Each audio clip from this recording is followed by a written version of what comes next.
Assalamualaikum warahmatullahi wabarakatuh. Perkenalkan, kami dari kelompok 10. Saya Karina Nafasuliani. Saya Jenny Angela Putri. Saya Dini Andra Bunto. Saya Febrian Janto. Di sini kami akan menyampaikan cara bagaimana presentasi yang baik, pembuatan proposal dan juga pembuatan skripsi. Selamat menyaksikan. Halo semuanya, di sini saya Karina Nafasuliani akan menjelaskan tentang bagaimana sih cara melakukan presentasi yang baik dan benar. Yang pertama, public speaking. Kenapa sih public speaking sangat penting dalam melakukan presentasi? Karena dengan kita bisa menguasai public speaking, kita bisa menyampaikan segala sesuatu informasi dengan baik dan dapat dipahami oleh para audiens. Yang kedua, mulai dengan pembukaan yang baik. Contohnya, salam. Yang ketiga, persiapkan materi dengan baik. Materi merupakan sesuatu hal yang penting dalam melakukan presentasi. Dalam melakukan presentasi, kita harus menghafal dan mengingat materi yang akan kita sampaikan agar segala sesuatu informasi yang ingin kita berikan dapat dipahami oleh para audiens. Yang keempat, persiapkan materi dengan baik. Materi merupakan suatu hal yang penting dalam presentasi. Materi harus disampaikan dengan baik dan lugas agar para audiens dapat memahami apa isi dan inti dari materi yang kita berikan.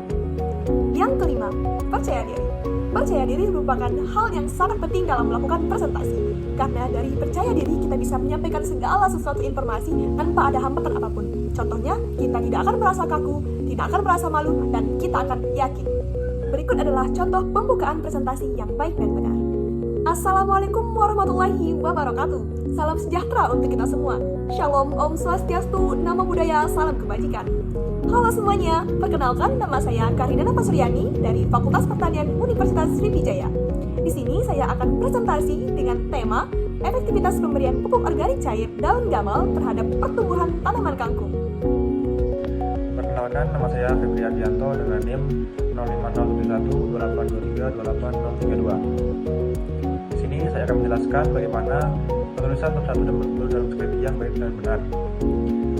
Penulisan bab 1 atau bab pendahuluan harus mencakup beberapa elemen penting yang disusun secara sistematis dan jelas. Adapun isi dari bab 1 sendiri ialah sebagai berikut. Yang pertama adalah latar belakang. Latar belakang harus menggambarkan konteks umum topik penelitian dan alasan penelitian dilakukan. Dalam menurut latar belakang, harus dimulai dengan fenomena atau topik relevan.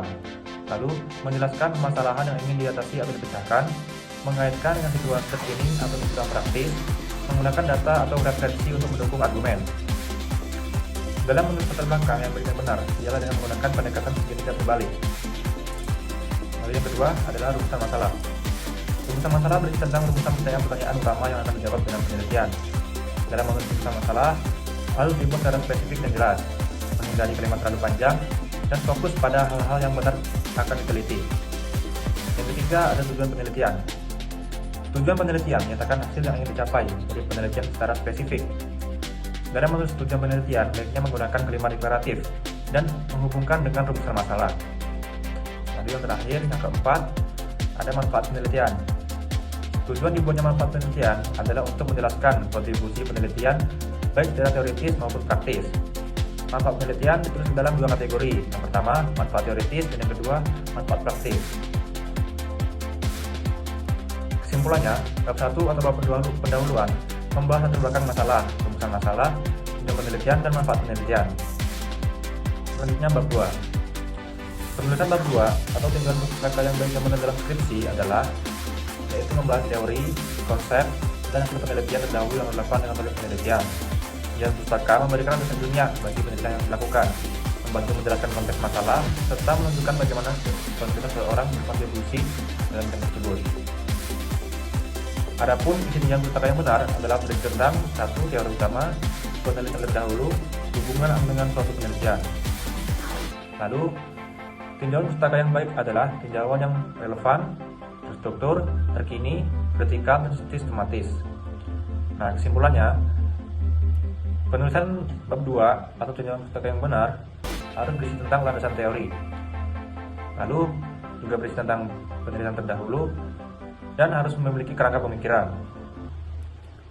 Halo, sebelumnya perkenalkan nama saya Jenny Angela Putri dengan NIM 0507-1182-328046. Saya akan melanjutkan penjelasan dari saudara Febri yaitu mengenai cara penulisan skripsi yang baik dan benar, yaitu di bab 3. Di bab 3 itu ada metode penelitian. Ini metode dari penelitian yang pertama ada tempat dan waktu penelitian.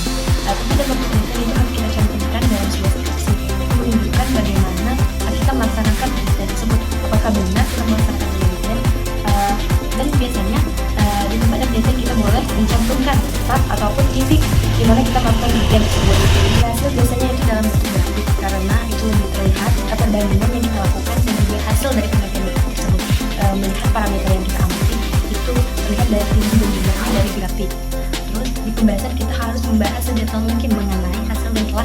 lakukan dari penelitian tersebut.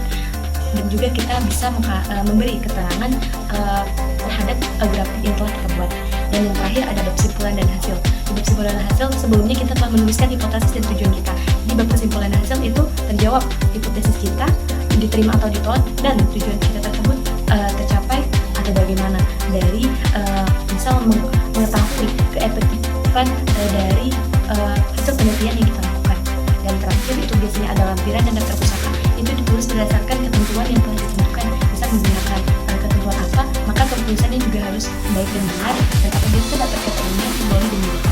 Mungkin itu saja cara penulisan skripsi yang baik dan benar dari bab metode penelitian, bab hasil pembahasan, dan bab kesimpulan bicara. Terima kasih. Dalam penulisan proposal yang baik terdiri dari 3 subjudul, terdiri dari 3 judul besar, yaitu pendahuluan, tujuan pustaka, dan metode dan pelaksanaan. Pada pendahuluan terdiri dari 2 subjudul, yaitu latar belakang dan tujuan. Pada latar belakang terdiri dari pembahasan tentang latar belakang itu sendiri. Latar belakang yang baik berbentuk atau terdiri dari komposisi segitiga terbalik, yang dimana pada paragraf pertama membahas tentang secara umum dari materi atau penelitian yang sedang akan dilakukan.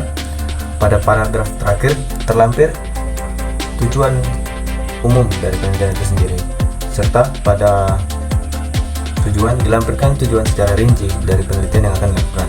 Pada bab kedua, yaitu tinjauan pustaka, dilakukan atau diisi dengan tinjauan yang menjadi sumber literatur pada jalannya penelitian tentang penelitian itu, tentang topik-topik yang akan dibahas dari penelitian itu sendiri, baik dari segi tanamannya ataupun perlakuannya.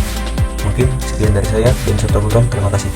Selanjutnya ada metode penelitian. Metode penelitian itu sendiri adalah cara kerja yang digunakan untuk mengumpulkan dan mengolah data guna memecahkan masalah dalam sebuah penelitian. Pada metode penelitian ada beberapa jenis penelitian yang bisa digunakan, yaitu kuantitatif, kualitatif, dan juga campuran. Selanjutnya ada analisis data. Untuk membuat analisis data yang baik dan benar, yaitu ada identifikasi tujuan analisis, apakah untuk menguji hipotesis, menjelaskan fenomena, atau menentukan pola. Selanjutnya kenali jenis data. Ada data kualitatif atau data berupa angka, dan juga data kualitatif, yaitu data berupa deskripsi. Selanjutnya di sini ada cara kerja. Penulisan pada cara kerja yang baik dan benar adalah dengan menggunakan kalimat pasif. Cara kerja juga menjelaskan tahapan yang akan dilakukan untuk mencapai tujuan yang akan dilaksanakan. Cara kerja ditulis dengan menggunakan forward point atau penomoran untuk mempermudah pembaca memahami proses. Dan yang terakhir ada daftar pustaka. Cara yang benar pada penulisan daftar pustaka yaitu nama penulis ditulis terlebih dahulu, kemudian tahun terbit, judul karya, kota, nama penerbit, dan juga tanggal salinan terbitan. Kemudian ada gunakan tanda titik untuk mempermudah bagian-bagian yang berbeda. Wassalamualaikum warahmatullahi wabarakatuh.